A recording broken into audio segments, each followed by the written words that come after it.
Hey guys! Welcome to the tour of what I lovingly refer to as my trash sketchbook.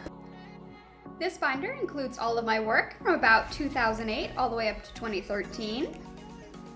Disclaimer, I do actually have other pieces from this time, but they're at my mom and my sister's and they've threatened me with bodily harm if I try to remove them, so I'm not showing those. The pieces aren't in chronological order since I was more concerned with trying to protect the pieces from getting any additional tears, trying to ensure their longevity.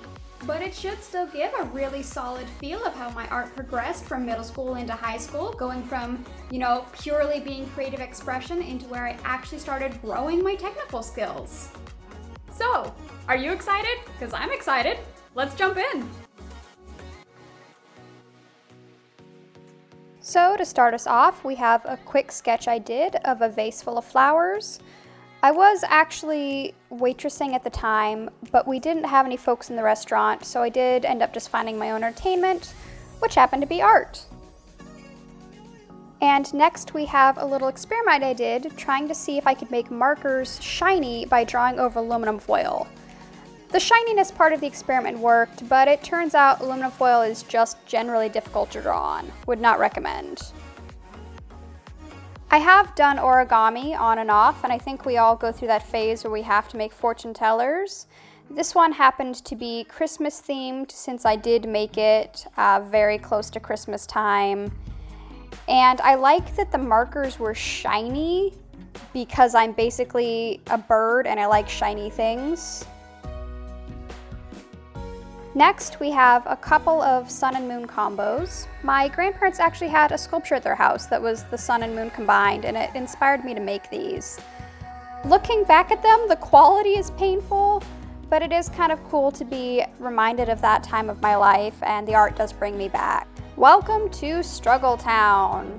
My high school art teacher had us try doing scratch away art, and it pretty much broke my brain. You really have to try to draw in your highlights instead of your shadows, which is what I'm accustomed to with most art. So it was difficult, but I was pretty pleased that by the time I got to Lion, I felt like I'd really started to figure it out and get a handle on this different way of thinking and seeing art. Following that, we were supposed to make an album cover, which the edgy nerd in my heart loved. And then we have my weird koi boy. I'm still really pleased with the colors that I chose for the lotus flower, but I feel like the koi fish ended up looking a little funky. I wish I could say that I completely broke perspective here on purpose, but basically I just really wanted to draw a turtle from the top view, and it seemed like a boring way to depict a jellyfish, so they each got to exist in their own little worlds. This was essentially just hand practice, which you're going to see a lot of with me, because hands terrify me. Please tell me I'm not alone out there, you guys. And anytime you see me do a sketch in pen, you're probably going to hear me cry about it because I am emotionally attached to my erasers. So it's a good way to stretch my skills, and I hate it so much. This was a section on tattoo design, and because I couldn't just do a rose, I tried to make it look like the bud was actually a flame. So that's where I did these really jagged lines and also faded from yellow down into red to give it that flame aesthetic. These guys are pretty self-explanatory. I am a huge Mario nerd, and I like the way that they turned out overall, but I made them way too small to fill up the paper they were on, which is why they wound up in the reject binder. Honestly, I don't have any complaints about this little walrus dude. I actually really love him even now, and I might even turn him into a sticker if you guys were interested in that.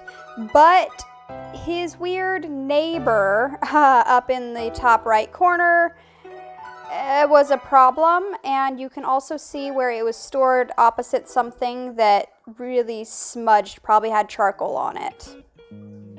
And here we have Teenage Angst Forever. I started off by doing a quick sketch of the pose I wanted her to have, as well as the expression in the top left corner to keep me on focus. And from there I was able to do, actually I feel like, a decent job with shading and capturing the, well, pure emotional angst. What can I say? We were all teenagers once. And because I was, in fact, your average teenager, we have more emotional angst. Oh, golly. Yep, did the whole question marks as hearts, the whole confusion of love thing. I'm so sorry, you guys. But it's in the binder. And again with this one, I did kind of the same thing where I did a basic sketch of what I was going for in the top left corner to help me stay on track with what I was going for as I worked on the drawing. And I know that the whole dance in the rain thing has become a little bit of a cliche at this point, but I still really believe in the idea of it, you know, that it's important to stay happy even through hard times. And the rain, I like the colors, but I was honestly a little bit lazy and got bored of it, so rather than making actual raindrop shapes, I was basically just doing lines. The next sketch is of a music box that looks really kind of perfect and pretty from afar, but then as you look a little bit closer and kind of focus in, you see that she's actually on fire, which is my commentary on perfectionism and, you know, these ideals we have, that things can look really perfect from the outside, but the reality isn't perfect and never will be, and how much harm that perfectionism can really cause us. So, pretty lady in a perfect box, but it's not actually perfect. And then we have a rose with kind of a dark, moody background and even a little drop of blood coming down because thorns can cut. And it even comes with its own little poem because, yes, this was middle school, guys. We all remember middle school. And then to go in the completely opposite direction, next we have a happy little snowman because I'm an arbitrary person. So this was a winter when I was really enjoying the snow, and I had a lot of fun drawing this and all the cute little snowflakes that I did. And this was just a genuinely really happy drawing. And here we have an elemental dragon, which makes me happy because I love dragons. So this design overall was supposed to be elemental with having like the water coming down, a waterfall on the side, and then the dragon has his claws stuck in a stone. And then we've got, you know, wings for like the wind portion, and obviously dragons usually represent fire. So it was supposed to be just all of the elements combined into a single dragon. Believe it or not, this was an assignment for my chemistry class where we were supposed to do whatever drawing we felt like. But basically the section was all about solubility and learning how it's the opaque pigments that are suspended within the water that make watercolors function as an art form. And the first self-portrait I ever did. So obviously this was not a great piece of art. You know, my nose has never been that small and my lips have never been that big. But I think that I got the shirt just about right, so there's that. And this sketch was all about playing with color, just doing different faces and even, you know, kind of a person's body, but playing around with different color values rather than using standard just pencils. Ah, yay, another dragon! It's kind of funny, me now realizing that despite how much I love dragons, I haven't done any dragon art recently. But this was an ice and water dragon that I did back in middle school. So it's got the jagged icicle wings, and then the tail is also kind of jagged icicles, with the face being more of a water dragon look. And let me tell you, I guess I do kind of know why I haven't done any dragons, because legs of any four-legged creature have always been a struggle for me. I can never seem to get them right. Which explains why on this one, I cut it short so you can't see the legs at all. But this is actually a drawing that's really close to my heart. This was my dog I had from the time I was about 6 years old into my 20s. She did pass away a few years back, and this is actually the only drawing I have of her, so pretty important to me. And moving right along to Warrior Girl in a dragon mask.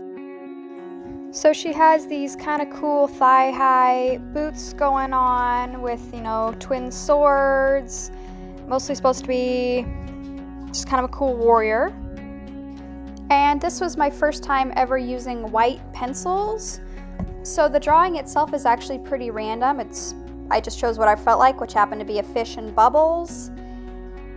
And it was fun getting to try out using a black background with a lighter drawing tool, but obviously I hadn't really thought about the fact that you're supposed to draw the highlights instead of the shadows, which of course I wouldn't learn until I got years later to the scratch away paper. Ah, looky, as promised, we have some more hand practice, because again, drawing hands is terrifying and you can't learn if you don't try. So I did each of my hands just doing a little sketch and trying to add in the basic details and making sure that I got the shapes right. This is another original character design I made. This is the Quillis. So it's sort of a turtle creature with kind of claws and a really interesting weaponized tail, almost dinosaur-y a bit.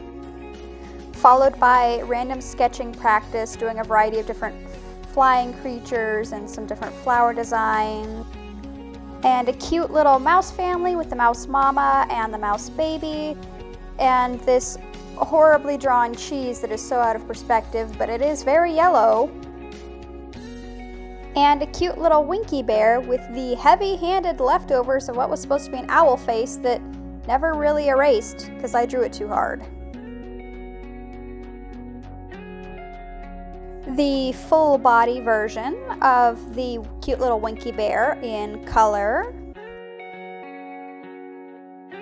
And a fuzzy little raccoon with a big round belly, as well as some little leaf and flower sketches. And we graduate to the full page doodle. So we have a variety of spider webs, which I will admit I still really enjoy drawing with the cool spirals, and some flowers, and then a couple little Christmas themed items, as well as what's supposed to be a photo booth sticker strip. Followed by another dragon lady. Are you guys sensing a theme here? I think it's pretty clear that when I was in middle school, the thing I wanted most was to turn into a dragon. A second try at the previously mostly erased owl, as well as an attempt to draw it from a side angle, which didn't go well. And a variety page of flowers, some that are more spiky, some that are a little more rounded, but I honestly still like the way that the vine bit turned out with all the wavy lines. My take on Tweety Bird. I was actually going for a more realistic look, which to me at the age of, 10 was this, but it's actually one of the earliest pieces that I put a signature onto. Similar idea here, it's my version of Bugs Bunny, but done in a slightly more realistic style. And as I think we can all see, I also signed this one, and Bugs Bunny had a little bit of a carrot problem. This is a variety of in-class doodles. Should I have been doing schoolwork? Yes. Was I? Obviously not. But this is some sort of weird bee-ish thing, along with a bee with a tiger kind of mixed together, and a weird little penguin-y dude with, man, the scariest face I think I've ever seen.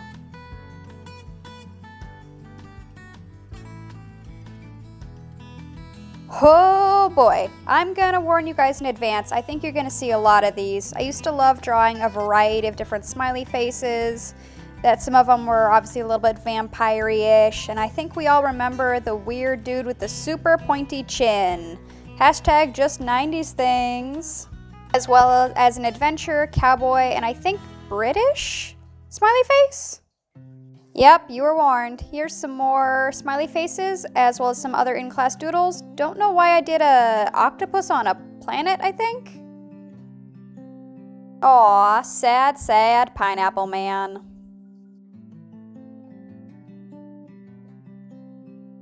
And here's why the Pineapple Man is sad. His hair is getting staticked up. And yes, I did spell torture horribly, horribly wrong. Please don't hurt me. Promise I learned my lesson. Followed by a crab that I'm somehow still really proud of. I mean, did I completely miss adding claws to the crab? Yeah, absolutely. But those colors, guys. Hand turkey. Anyone who says they haven't done a hand turkey, I will call you out on it. I don't believe you. And another cute little bear drawing, and this guy's even got a little bit of a faux hawk going on. Welp, I did warn you guys. So many smiley faces, all of the smiley faces. They've all got their own little labels, their own weird themes, and this is what I did with too much of my time. A cat and a dog, which I'm not mad about. You know, the dog's kind of cute and everything, but the cat's lips are kind of terrifying. Like, is that just me, guys? Another one of my turtleish fantasy dudes, but this time I colored him in with highlighters, because if you're gonna give something color, you know, why not make it electric? He's got claws and a cool spiky tail. Still kind of proud of this design, guys. Some sketches of my Bosmer elves from Morrowind. I liked giving them pure black eyes, as well as a smirky face, and then creepy face, and some practice with a little bit of color using markers, which repel me. And yet I somehow still used markers here again. They scare me so much, but this was practice for lines and colors and playing around in general. And this is a reminder of the days of dial-up. Aside from having to listen to the horrible screeching noises, it also meant that I had a good 30 minutes to wait in between watching episodes of Bleach. So what did I do with my time? I would pause the screen and I would sketch the characters. Can you guys tell which episode this was me trying to watch? Got an angry young Soifon and a disappointed Yoruichi. More doodles that I did instead of classwork, chewing on pencils, and expressing my unhappiness with having to do math homework. I'm an artist, it means I hate math in my soul. I'm sorry, that's just how the world works. Here we have a glorious cat lady. Is she part cat? Is she turning into a cat? We may never know. As well as some eye practice and this sad little ghosty face in the corner. Oh, poor guy. This is my take on the Water Dragon from The Dragon Quartet by Marjorie B. Kellogg. It's an interesting series if you guys ever feel like checking it out. But be warned, don't plan for a happy ending, and some more sun and moon. Next up, we have a sketch from the Memoirs of a Geisha film poster. Even to this day, I think this is such a gorgeous photo. You guys should really go look at it if you haven't seen it before. And a sketch of one of my teachers, as well as some more hand practice. Yep, there it is. Practicing the lines, the wrinkles. Hands are weird, you guys. This one's a bit of an inside joke, but long story short, I have a cousin who lives in a hot, hot desert. So of course for them, rain is considered a good thing. Also important to note is that at the time, she and I were both very much so obsessed with the Spirit Stallion of the Cimarron film, which is why I said Rain, because, you know, the name of the female horse, wink wink. Yes, even as a child, I enjoyed terrible, terrible puns. I refuse to repent. I have no regrets. Classic heart with an arrow sketch. I don't think this one was actually in reference to anybody, or if it was, I don't remember, so, you know. And we have here what I believe was my very first attempt at doing a fashion style drawing. You guys, please feel free to roast me on how I used to draw legs and knees. It's weird and I know it, like those might as well be table lamps. And this was a commemorative piece. We did have one of the dogs in the family passed away. That kind of stuff sucks. Also, my family had a really old how to draw cartoon tutorial book, and this was me trying to learn how to draw a baby. So I've got the, you know, chubby legs, which I actually think I did good on, as well as the enormous head, and overall the baby's face is strange, very, very strange. And then we get into the section of poems. Oh God, so many poems. You guys, I feel like I've already embarrassed myself enough today. So no, I will not be showing you these. Maybe sometime in the future. Oh God, more of them. Please make them go away. Phew, moving on. Okay, first things first, we have Don't Be Perfect, Be Happy, a sentiment I still work on to this day. As well as Explore Magic, with this actually kind of not bad handwriting, as well as this cool fish, and I think it's a bird, maybe a penguin in the water? I'm not sure. And if this piece had a title, it would be called Pure Irony.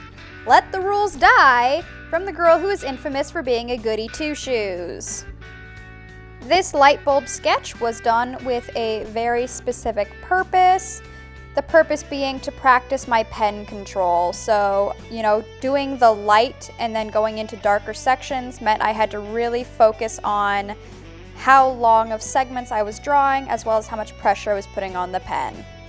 And that brings us into some of the earliest stuff from my high school art class, practicing shading and just general drawing techniques. So a very early start of a snare drum and obviously a jack-o'-lantern, followed by SpongeBob! God, that was a horrible impression, but I tried. I tried for you guys. I promise, it was all for you. And a color wheel that's boring and nobody cares about. Then moving into the next section of very early on lessons, which focused around texture and how to create various textures while drawing. And a little sketch of Winnie the Pooh.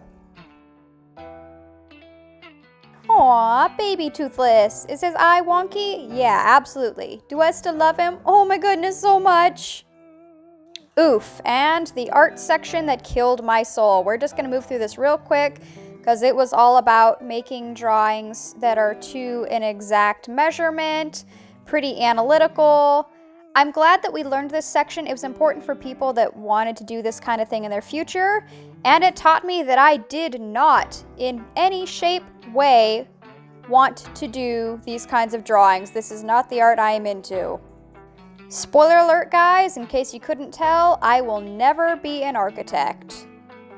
I hate straight lines, I hate using rulers, I like to draw just with whatever I feel inside my soul. So this whole section was the worst. And I'm still crying about it today. Ah, thank goodness, back into the sections I love. Drawing an eagle eye, no rulers needed, and I feel like it turned out pretty awesome. A frog's eye, which unfortunately didn't turn out quite as nicely, which actually makes me pretty sad because I really do think that frogs can have beautiful eyes. You know, the golden ones that are so pretty. This drawing belonged to a section we did on creating tattoos. It was actually based on a friend of mine who was very much so a cat-like person and who was also an absolute Speedy Gonzales, so it's an electric kitty because it is lightning fast. Now you guys know the strange kinds of gifts that I give to my friends. Oh, please make it go away. More of the architectural drawings. Oh, make it go away. Now we're moving into the section where I'd started to get a better handle on shading and just needed to work on my perspective. So for example, this Yoshi, I feel like is actually really well done, is recognizable, and I'm happy with it. And if we have any other Lord of the Rings fans out there, can anybody recognize this sword? If you can, throw the name in the comments. Introducing the man himself. I will be a Garfield stan till the day I die. He is a big cat who knows what he hates and is not afraid to say it. I'm pretty confident anyone who's gone through an art class recognizes the value scale and value sphere page. In fact, I'm willing to bet that most of you have one of these in a sketchbook. And some practice on those values, putting them into use, trying to draw a Canon camera, which didn't turn out that great, as well as a larger camera, don't even remember what it was, and a pencil sharpener, none of which were awesome. But the next section of value practice I feel like went a lot better. It's a vase, if you're fancy. That turned out well as a Hershey's Kiss. And the Hershey's Kiss was shockingly difficult because of the various textures. You know, you have the wrinkles in the aluminum foil and the flatness of the paper. By now, I imagine you guys are sensing a theme, as well as getting to see the progression of my skills. For example, this fabric rose, the intrepid Lego Indiana Jones, this set of black and white chess pieces. This was a pretty good challenge for gaining skill because I had to shade different for the black and the white. Followed by an adorable stuffed toy I used to have that got thrown and abused a lot. And my first real attempt at sketching a man. I want to say this was probably Nicholas Hoult, but I'm not sure. And my second attempt, this one was Gerard Butler. I feel like it's actually recognizable, but that might be my bias. Still, this one reiterated to me just how difficult it is to draw male faces, at least for me.